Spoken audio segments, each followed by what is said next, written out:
My name is Mohammed Efufane II. I'm from Liberia. I'm studying at the KFTV school doing filmmaking and video production. What made me apply for scholarship at the KFTV filmmaking and video production is because I don't have such school in my country.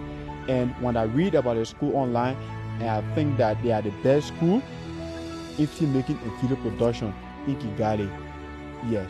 And the next thing is I chose video production and filmmaking because I love it and I'm a content creator. I want to come up with the best video shooting in terms of producing the rightful video, getting out rightful content for the viewers, other things. The time I spend in KFTV, it is really unique because they are teaching the rightful material and they have the best instructor wherein the student will learn better and they will be able to achieve what they have learned.